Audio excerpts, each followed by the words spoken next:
Passados apenas 3 anos da tragédia de Mariana, era de se imaginar que o Brasil jamais viveria um pesadelo semelhante. Mas o desastre de Brumadinho foi ainda maior. E em meio a todo esse drama, a pergunta que fica é: será que corremos o risco de registrar outras surpresas terríveis como esta?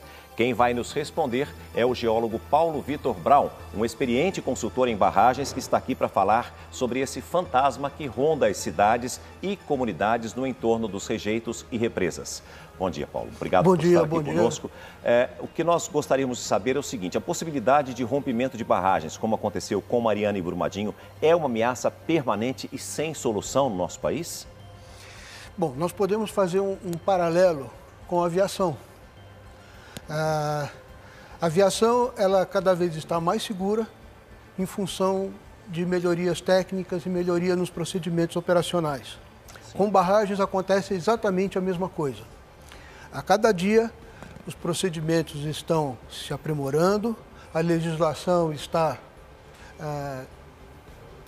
impondo regras de projeto e de operação melhores, e a tendência é que esses acidentes tendam a diminuir. Só uma pergunta. No caso da aviação, as aeronaves são trocadas, são aeronaves cada vez mais modernas também, como você falou da tecnologia. As barragens não são muito antigas? Algumas sim. Algumas sim.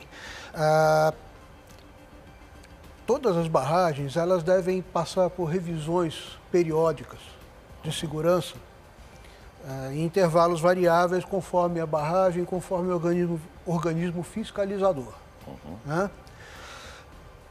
Dentro dessas revisões periódicas, eventualmente se você tem uma barragem sobre a qual você não tenha muitos dados construtivos, você pode colocar fatores de segurança maiores, né? Ou você pode fazer investigações de forma a reconstruir o projeto da barragem com ela pronta, como já foi feito em vários casos. E parece que com relação à barragem do Brumadinho estava tudo em dia, pelo menos com relação à documentação, não é isso? Documentação e procedimento, sim. Mesmo assim, a tragédia aconteceu. Existe alguma lei que exija que as pessoas não possam morar no entorno, ou pelo menos uma área grande de risco, para que isso não aconteça, como acontece também nos aeroportos? As pessoas não podem morar numa proximidade tão grande, por exemplo? Mas na prática, as pessoas pessoas moram próximas aos sim, aeroportos. Sim, né? Exato. E mais, as pessoas sempre tendem a se aproximar da água, se aproximar das calhas dos rios.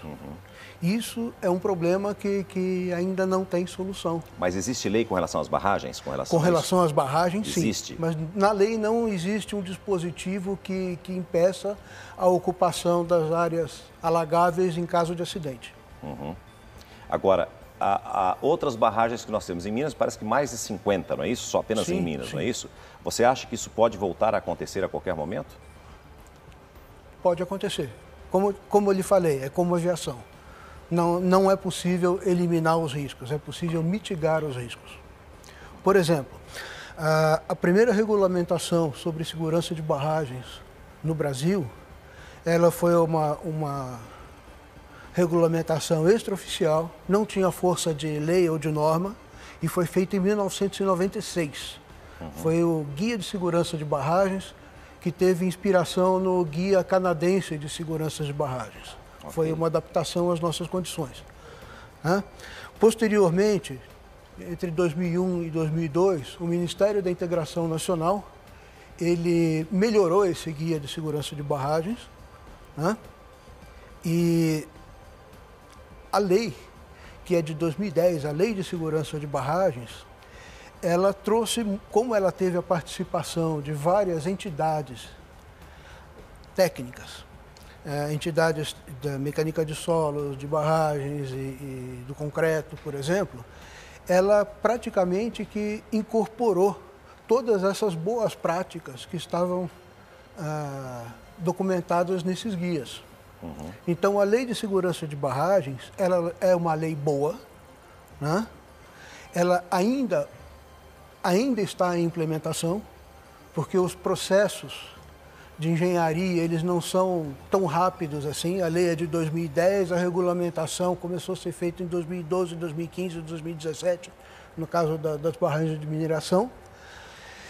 E todos os efeitos dessa regulamentação ainda não estão plenamente implantados.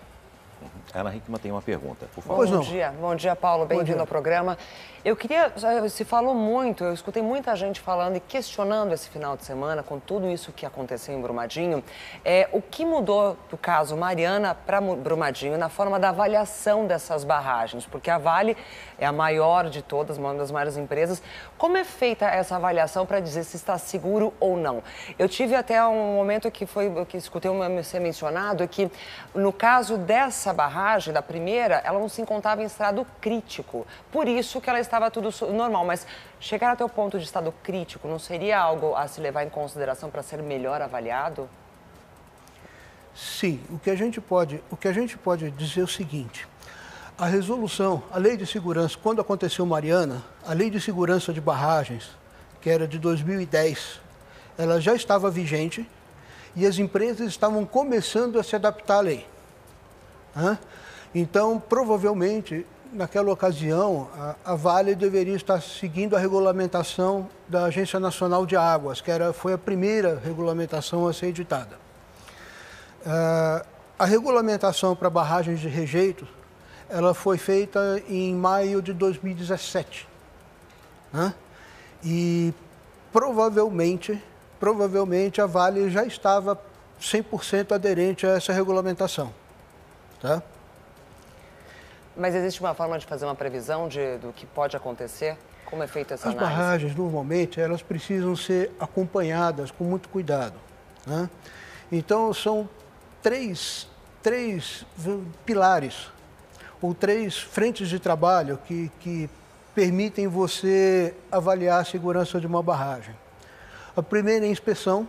Você deve ser feita por gente treinada, técnicos experientes que procuram sinais de instabilização, trincas, deformações, entupimento de dreno, qualquer tipo de coisa que possa vir a prejudicar a segurança de barragem. A segunda delas é instrumentação. Normalmente, em barragens de terra, você tem tubos abertos, onde você pode avaliar onde está o nível d'água dentro do maciço de terra da barragem. Esse nível d'água, ele guarda uma correlação muito forte com a segurança do maciço. E o terceiro é a interpretação disso tudo. Então, essa interpretação, ela coleta dados, utiliza os dados de inspeção, utiliza os dados de instrumentação, e, normalmente, a engenharia, ela adota modelos. Antigamente, você calculava isso na mão, você pegava vários estagiários para calcular a segurança de uma barragem, era um processo repetitivo, tedioso, etc. Hoje, um profissional só, ele tendo todos os dados à disposição, ele calcula a estabilidade de uma barragem com uma precisão muito maior em um dia com software que você instala em qualquer computador. O grande problema está em formular um modelo preciso, tanto em termos de geometria, pode ter uma camada mais mole no meio do maciço, tanto em termos de resistência de materiais. E muito provavelmente também com relação à fiscalização de tudo isso depois de pronta, Eu quero agradecer a presença do geólogo Paulo Vitor Braun, pedir que você, Paulo, permaneça conosco, porque pode voltar a qualquer momento, é importantíssima a sua presença aqui junto com a gente. Curioso? Baixe o Play Plus em playplus.com, na Google Play ou App Store.